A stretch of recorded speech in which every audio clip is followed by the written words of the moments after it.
Your phone buzzes with another urgent email while you are stuck in unmoving traffic. That tight feeling in your chest, the simmering frustration, it is a universal modern experience. We spend so much energy trying to control the uncontrollable, the traffic, the deadlines, other people's actions, and it leaves us exhausted. But what if the secret to peace was not about controlling the world, but about mastering your inner world? This is the core promise of Stoicism, an ancient philosophy that is shockingly practical for our chaotic times. Stoics taught that while we cannot control the events that happen to us, we have absolute power over our judgments, our values, and our reactions. By the end of this, you will have a toolkit of 8 specific Stoic practices to transform overwhelm into resilience. We will explore how imagining the worst can make you more grateful, and how remembering your own mortality can make you more alive. What is one situation in your life that always seems to steal your peace? That tight feeling in your chest when things go wrong is often a signal of a blurred boundary. We pour our energy into trying to change things that are simply not ours to command.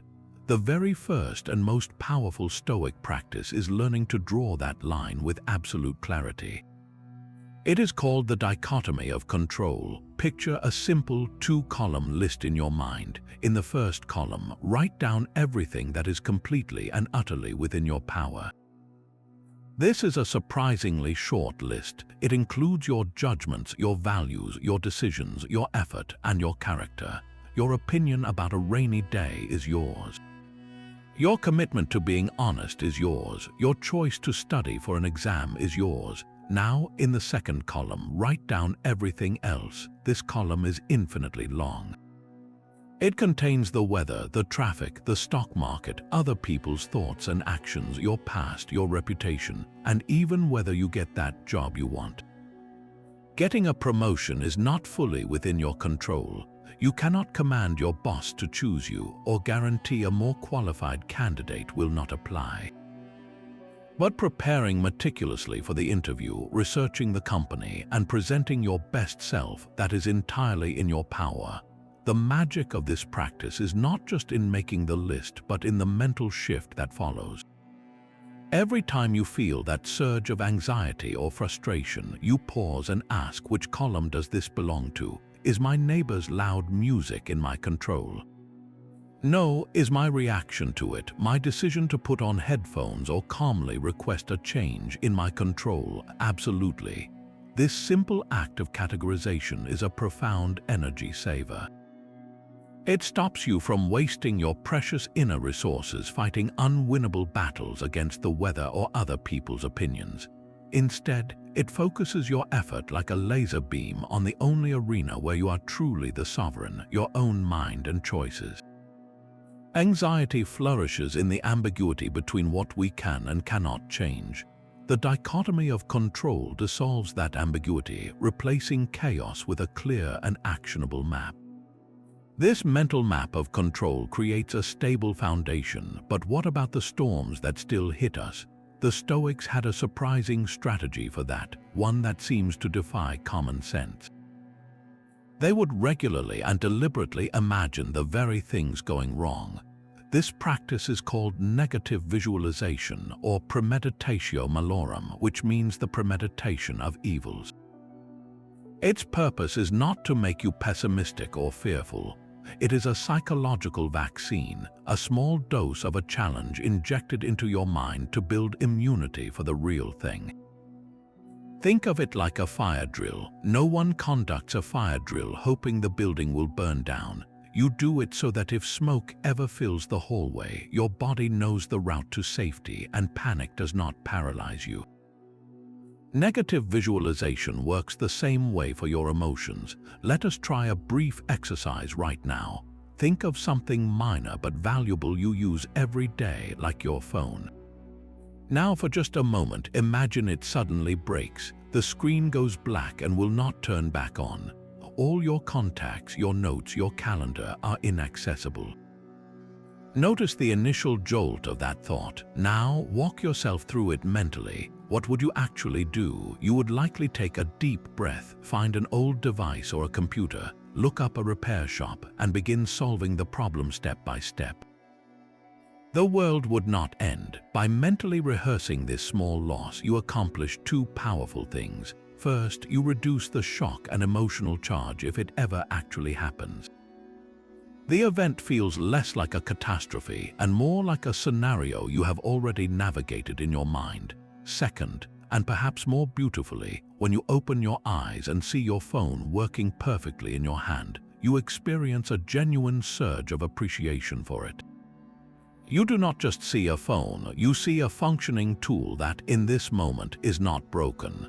This practice can be applied to anything, from imagining a cancelled plan giving you a sudden gift of free time, to contemplating the temporary nature of a cherished relationship, which makes every ordinary moment together feel more precious. By willingly visiting a darker possibility in your imagination, you return to the present with clearer eyes and a heart more capable of gratitude.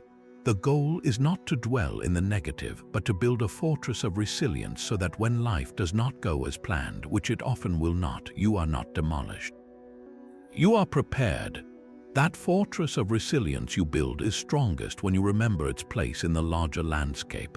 Our anxieties and irritations have a way of filling our entire field of vision, like a single crack on a windshield that makes the whole road impossible to see. The third Stoic practice is a mental maneuver designed to clean that glass. It is called the view from above, and it is a conscious exercise in zooming out. Begin by picturing the very situation causing you stress.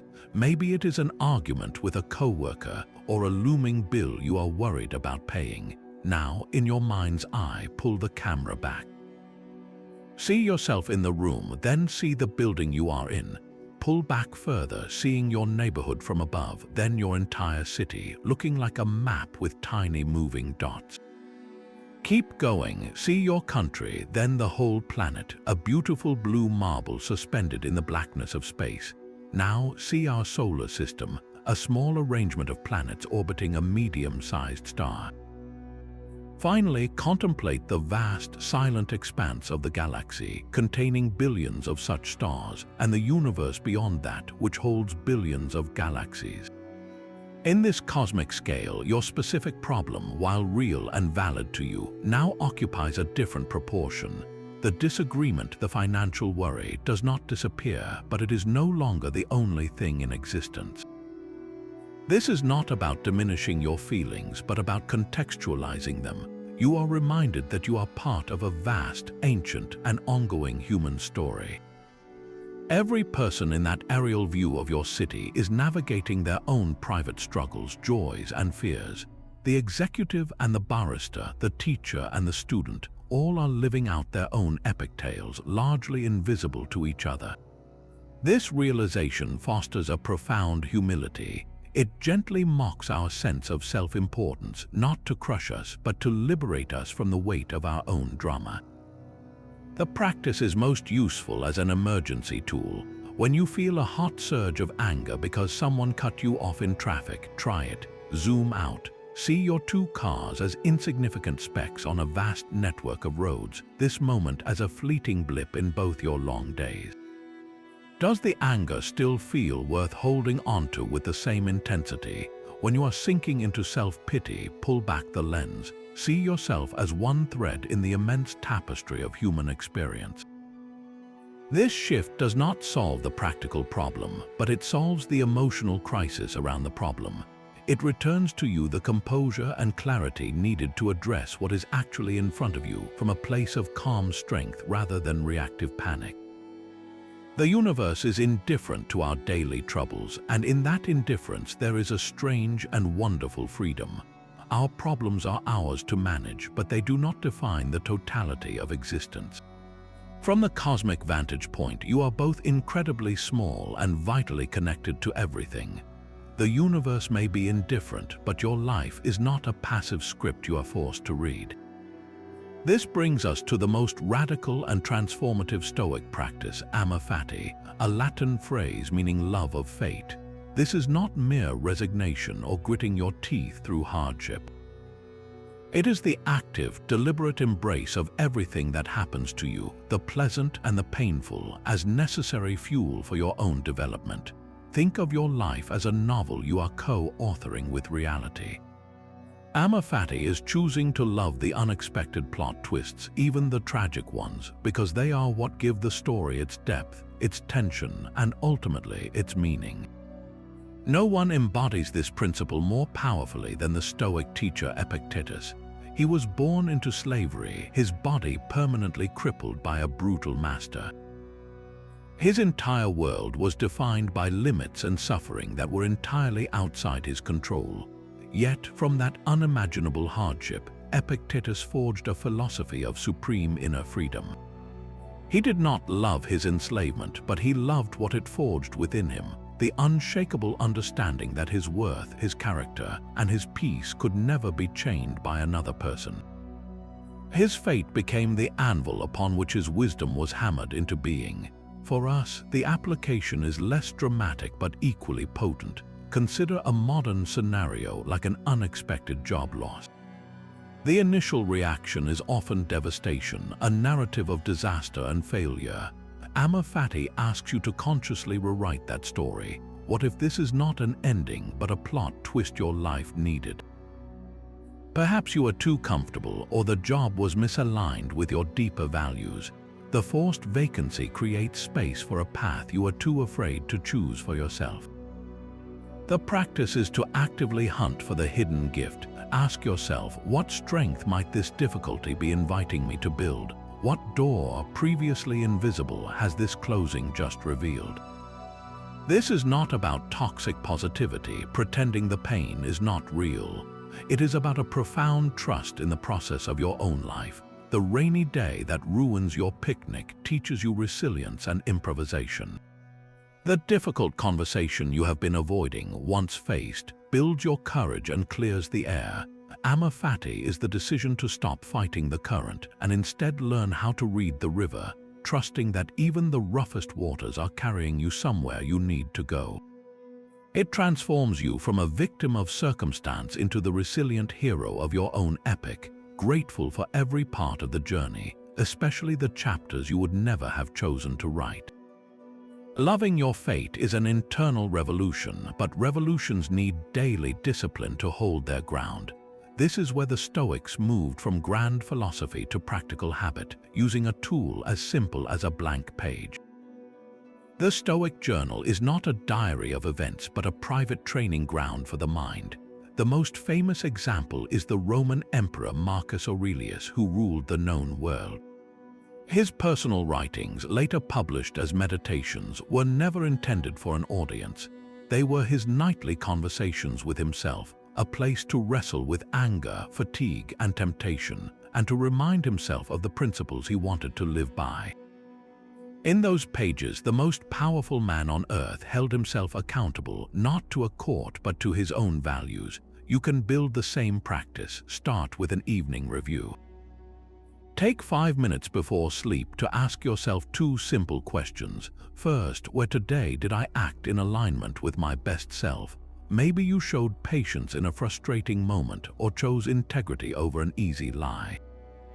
Acknowledge that. Second, where did I fall short of my own standards? Perhaps you snapped at a loved one or wasted hours in avoidance. Do not judge yourself harshly, simply observe it as a scientist would note an interesting result. This is not about guilt, it is about data. The goal is to see your patterns clearly. Then, in the morning, set a simple intention. It could be as focused as today, I will listen fully when others speak, or I will accept delays with grace. This plants a seed for the day ahead. Finally, keep a short Stoic quote nearby, just one, and reflect on what it means for your life right now. A line like "you have power over your mind, not outside events" from Marcus Aurelius becomes a lens to view your upcoming challenges. The magic of this journal is its compounding effect. It turns fleeting thoughts into examined choices. It transforms the abstract idea of amor fati into a recorded moment where you actually found a hidden gift in a setback. It makes the view from above a deliberate exercise you chose to do on a Tuesday afternoon. Over weeks and months, this blank page becomes a map of your inner growth, showing you not just where you stumbled, but more importantly, how far you have traveled. The blank page of your journal is where you prepare for a fundamental shift in perception, one that turns every setback into a stepping stone. This is the sixth practice, the principle of the obstacle as the way.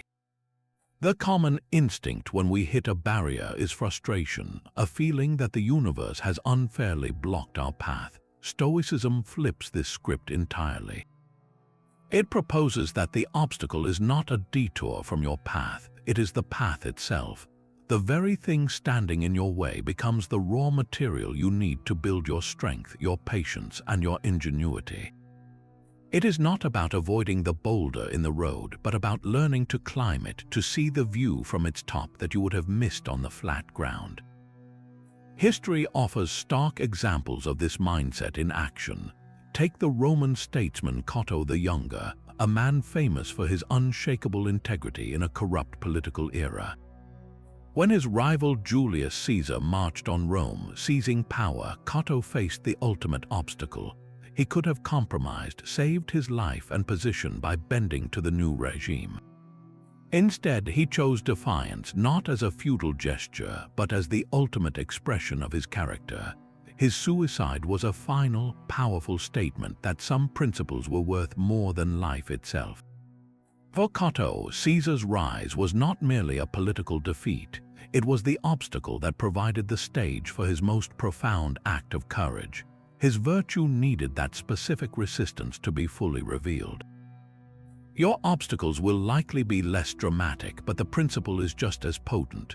Consider a modern creative professional, a filmmaker with a grand vision but a painfully tight budget.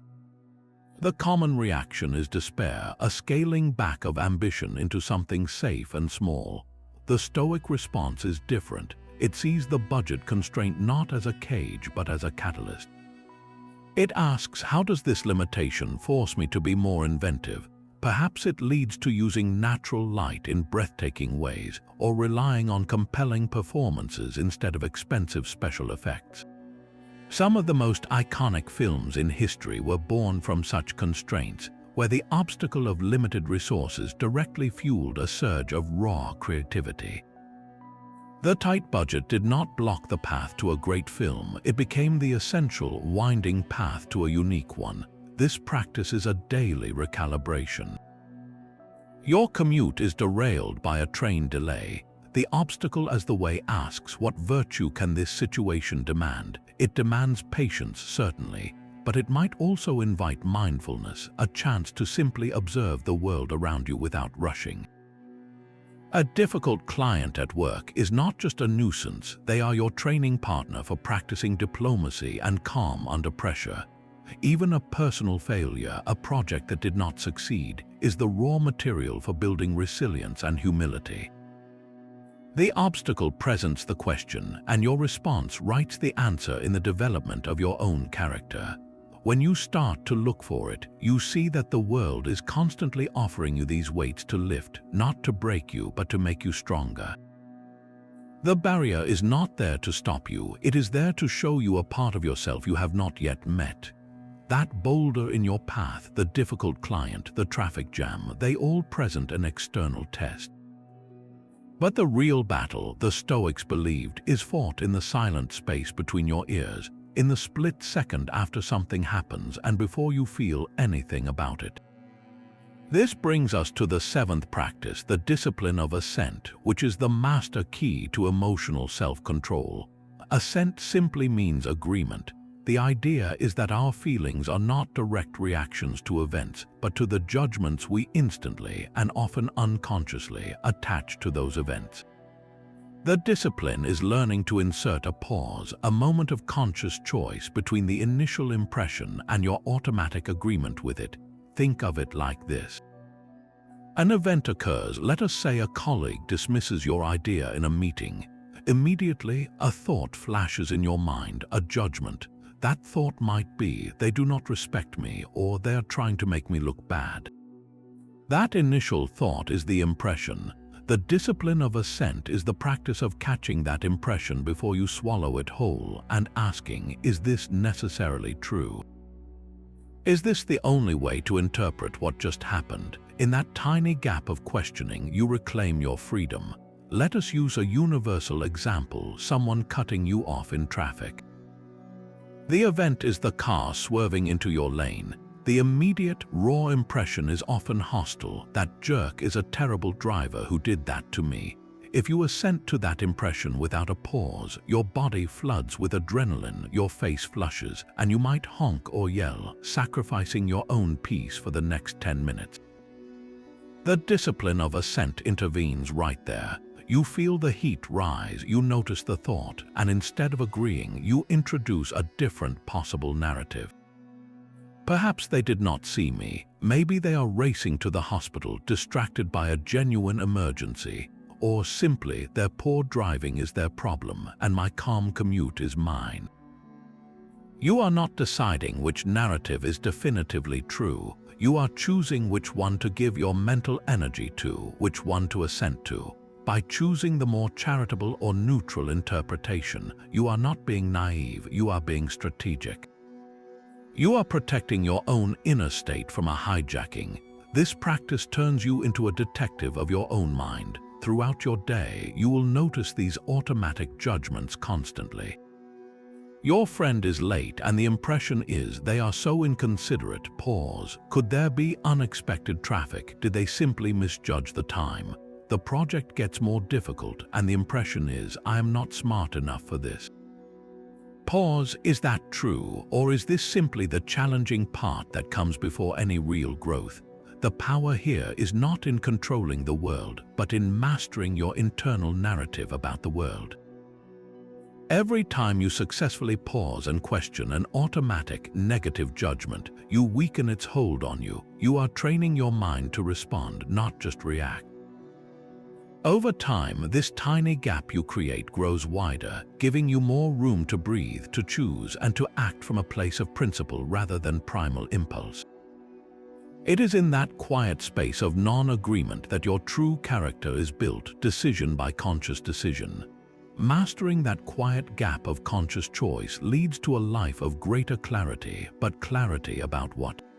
The final Stoic practice pulls back the curtain to reveal the ultimate source of urgency and meaning. It is called memento mori, a Latin phrase that translates to remember you must die. At first glance, this might seem dark, even morbid. It is anything but. This is not an invitation to dwell on death with fear. It is a tool to electrify your life with purpose. The Stoics saw the constant, gentle awareness of our own mortality as the most powerful lens for focusing on what truly matters. Imagine you have just received a diagnosis that gives you 1 year to live. In an instant, the mental clutter evaporates. The petty argument with a neighbor, the resentment over a missed promotion, the anxiety about a minor imperfection, all of it falls away, revealed for the trivial noise it is. What rises to the surface are the people you love, the projects that express your deepest values, the simple beauty of an ordinary Tuesday. Memento mori is the practice of creating that clarifying lens without the tragic diagnosis. It is a daily, voluntary check-in with the one non-negotiable fact of your existence, its finitude, to ensure you are not wasting the precious, limited time you have. The Roman Stoics would keep physical reminders, a skull on the desk, a servant whose duty was to whisper in the general's ear during a victory parade, "Remember, you are mortal." For us, the integration can be far gentler. It could be a phrase on your phone's lock screen that reads, "Is this how I want to spend a day of my life?"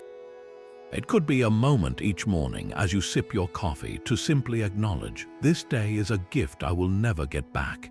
How will I honor it?" The power of this practice is twofold.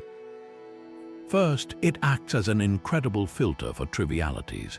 When you are stuck in traffic and feel that familiar frustration rising, the memento mori question arises, is this frustration worth a portion of my finite life? Almost always, the answer is a clear no, and the emotion loses its grip. Second, and more beautifully, it amplifies gratitude for the mundane. The warmth of the sun on your skin, the sound of a loved one's laughter, the taste of a good meal, these are not small things when seen against the backdrop of a life that will one day end. They become vivid, sacred moments. This practice makes you kinder because you see others as fellow travelers on the same brief journey. It makes you braver because the fear of embarrassment or failure pales next to the greater tragedy of a life lived in timidity. It makes you more present because you are no longer postponing your joy or your contribution to some vague future. You understand that now is the only time you are guaranteed. Memento mori is the ultimate call to action. It asks, if not now, when? If not this act of kindness, this pursuit of truth, this moment of connection, then what are you saving yourself for? The awareness of the end is what gives weight and beauty to the middle of the story. It is the quiet whisper that turns potential into action, procrastination into purpose, and ordinary days into a life lived wide awake with no regret for the time you were given and how you chose to spend it. These 8 practices are not just ancient wisdom, they are a modern toolkit for mental resilience. We began by drawing the critical line between what is and is not in your control, the foundation of all Stoic peace. We learn to build emotional immunity by mentally rehearsing difficulties and to regain perspective by zooming out to the cosmic view. We explored the radical acceptance of loving your fate and the private discipline of the nightly journal. We saw how to turn every obstacle into our path and how to master the split second between an event and our reaction. Finally, we used the awareness of life's limit to electrify our present moments with purpose and gratitude. The thread connecting them all is this profound shift in focus. Serenity does not come from commanding the chaotic world around you. It is built by diligently tending to the one garden you truly own, your inner world of judgments, values, and actions.